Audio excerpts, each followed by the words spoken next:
British സാമ്രാജ്യത്തോട് പോരാടുമ്പോൾ പേടി തോന്നിയാൽ നമുക്ക് മനസ്സിലാക്കാം. കാരണം അതൊരു വൻ ശക്തിയായിരുന്നു. പക്ഷേ നിങ്ങളുടെ മുന്നിൽ നിൽക്കുന്നത് ഒരു കൂട്ടം കോമാളികളാണെങ്കിൽ അവരെ എന്തിനാണ് പേടിക്കുന്നത്? രാഹുൽ ഗാന്ധി പാർലമെന്റിലും പുറത്തും ആവർത്തിച്ച് പറഞ്ഞ ഈ ഒരു വാചകമുണ്ടല്ലോ, അത് നമ്മൾ വളരെ ഗൗരവത്തോടെ തന്നെ ആലോചിക്കേണ്ട ഒന്നാണ്. എ ബെഞ്ച് ഓഫ് ജോക്കേഴ്സ്, ഒരു കൂട്ടം കോമാളികൾ. രാജ്യത്തിൻ്റെ ചരിത്രത്തെക്കുറിച്ചോ ഇവിടുത്തെ സംസ്കാരത്തെക്കുറിച്ചോ പാരമ്പര്യത്തെക്കുറിച്ചോ എന്തിന് തത്വശാസ്ത്രങ്ങളെക്കുറിച്ചോ പോലും യാതൊരു ബോധ്യവുമില്ലാത്ത ഒരു കൂട്ടമാണ് ഇന്ന് ഇന്ത്യയുടെ ഭരണസിരാ കേന്ദ്രങ്ങളിൽ വന്നിരിക്കുന്നത്. ആ കോമാളികളോടാണ് ഇന്ന് ഈ നാടും ജനങ്ങളും പോരാടിക്കൊണ്ടിരിക്കുന്നത്. അവർക്ക് രാജ്യത്തിൻ്റെ യഥാർത്ഥ ചരിത്രത്തെക്കുറിച്ച് ബോധ്യമില്ല എന്ന് പറയുമ്പോൾ തന്നെ അതിനൊരു മറുവശമുണ്ട്. തങ്ങളുടെ വർഗീയ രാഷ്ട്രീയത്തിന് യോജിക്കാത്ത ചരിത്രങ്ങളെയും പാരമ്പര്യങ്ങളെയും വെട്ടിമാറ്റാനും തിരുത്തി എഴുതാനും അവർക്ക് കൃത്യമായ അജണ്ടയുണ്ട്. രാജ്യം മറ്റൊരു സ്വാതന്ത്ര്യ ദിനത്തിലേക്ക് കാലെടുത്ത് വെക്കുമ്പോഴാണ് നമ്മൾ ഈ കാര്യങ്ങൾ ചർച്ച ചെയ്യുന്നത്.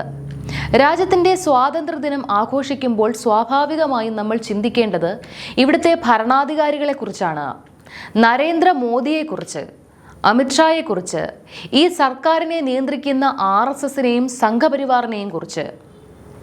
സത്യത്തിൽ ഇവർക്ക് ഈ രാജ്യത്തിൻ്റെ സ്വാതന്ത്ര്യ സമരവുമായി എന്തെങ്കിലും തരത്തിലുള്ള ബന്ധമുണ്ടോ?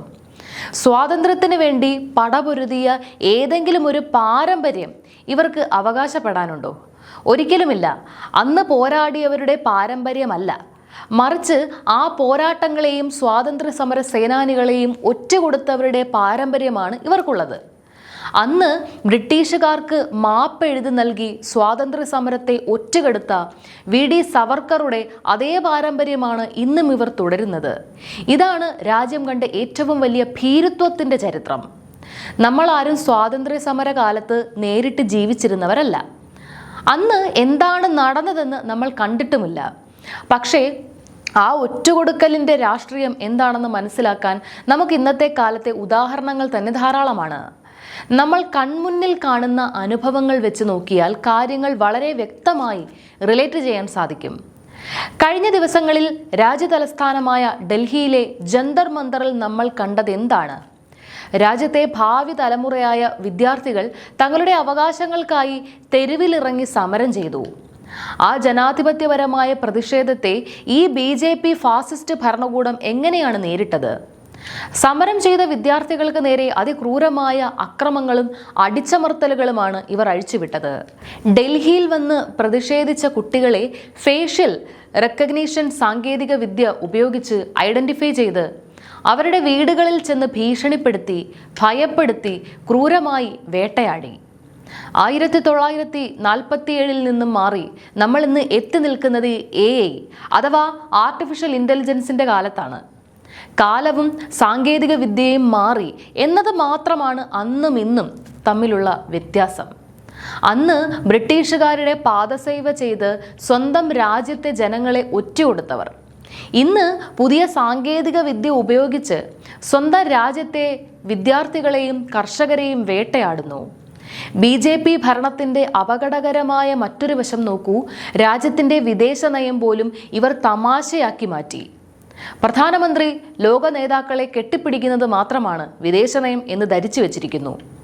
ഇറാൻ വിഷയം വന്നപ്പോഴും മറ്റ് അന്താരാഷ്ട്ര വിഷയങ്ങളിൽ ഇന്ത്യ ശക്തമായ നിലപാടെടുക്കേണ്ടപ്പോഴും BJP സർക്കാർ നോക്കുകുത്തിയായി നിൽക്കുകയാണ് ചെയ്തത്.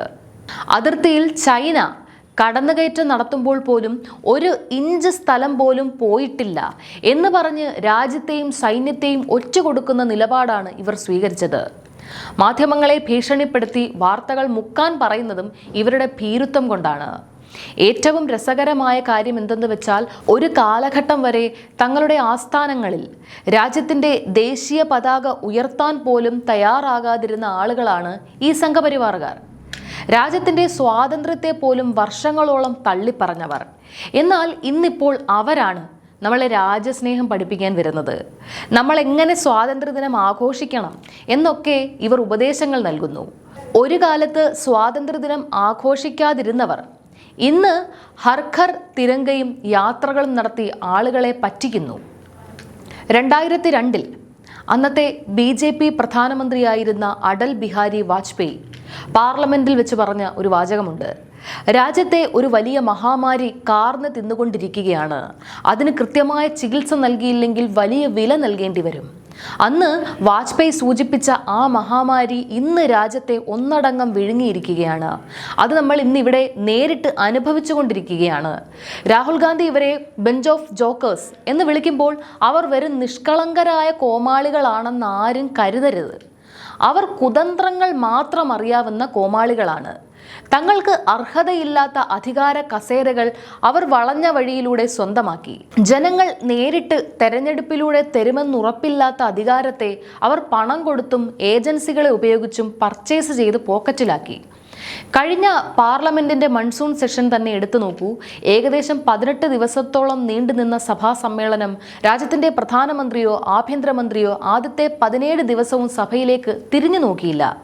ജനങ്ങളെ ബാധിക്കുന്ന വിഷയങ്ങൾ ചർച്ച ചെയ്യാനോ ചോദ്യങ്ങൾക്ക് ഉത്തരം നൽകാനോ ഇവർ തയ്യാറായില്ല. ഒടുവിൽ അവസാന ദിവസം 18ാം ദിവസം സഭയിലെത്തുന്നു. പ്രതിപക്ഷം ഉന്നയിച്ച ചോദ്യങ്ങൾക്കൊന്നും മറുപടിയില്ല. വിദ്യാർത്ഥികൾക്ക് നേരെയുണ്ടായ ആക്രമണങ്ങളെക്കുറിച്ചോ രാജ്യത്ത് നടക്കുന്ന അഴിമതികളെക്കുറിച്ചോ സാമ്പത്തിക തകർച്ചയെക്കുറിച്ചോ ഒരക്ഷരം മിണ്ടുന്നില്ല. സ്പീക്കർ വരുന്നു, വന്ദേമാതരം പാടുന്നു. വെറും 3 മിനിറ്റ് കൊണ്ട് പാർലമെന്റ് നടപടികൾ അവസാനിപ്പിച്ച് എല്ലാവരും പൊടിയും തട്ടി വീട്ടിലേക്ക് പോകുന്നു. ജനങ്ങളുടെ ചോദ്യങ്ങളെ അഭിമുഖീകരിക്കാൻ പേടിയുള്ളവരാണ് ഈ രാജ്യം ഭരിക്കുന്നത്. ഇവർക്ക് സാമാന്യ ബുദ്ധിയോ രാജ്യത്തെ നയിക്കാനുള്ള നയങ്ങളോ ഇല്ല. പക്ഷേ കുബുദ്ധി ആവശ്യത്തിനുണ്ട്. രാജ്യത്തിൻ്റെ സമ്പദ് വ്യവസ്ഥയെ തകർത്തു. വിദ്യാഭ്യാസ മേഖലയിൽ വർഗീയത തിരികെ കയറ്റി. കർഷകരെയും സാധാരണക്കാരെയും ദുരിതത്തിലാക്കി. ഇതിൻ്റെ ഒക്കെ ഒടുവിൽ ലാഭമുണ്ടായത് ആർക്കാണ്? BJPക്കും അവരുടെ കൂട്ടാളികളായ അദാനി അംബാനിമാർക്കും മാത്രം. നേരായ വഴിയിലൂടെ സഞ്ചരിക്കാൻ ഇവർക്ക് താല്പര്യമില്ല. കാരണം നേരായ വഴിയിലൂടെ പോയാൽ ജനക്ഷേമമോ രാജ്യ പുരോഗതിയോ ഒന്നും നേടാനാവില്ലെന്ന് ഇവർക്ക് നന്നായി അറിയാം. അതുകൊണ്ട് ഈ സ്വാതന്ത്ര്യ ദിനത്തിൽ നമ്മൾ തിരിച്ചറിയണം, ഈ നാടിൻ്റെ പാരമ്പര്യവും ചരിത്രവും തകർക്കാൻ നോക്കുന്ന, ജനാധിപത്യത്തെ കളിപ്പാവയാക്കുന്ന ഈ കോമാളി കൂട്ടത്തിനെതിരെ ഭയമില്ലാതെ സംസാരിക്കുക എന്നത് തന്നെയാണ് ഏറ്റവും വലിയ സ്വാതന്ത്ര്യ പോരാട്ടവും രാജ്യസ്നേഹവും.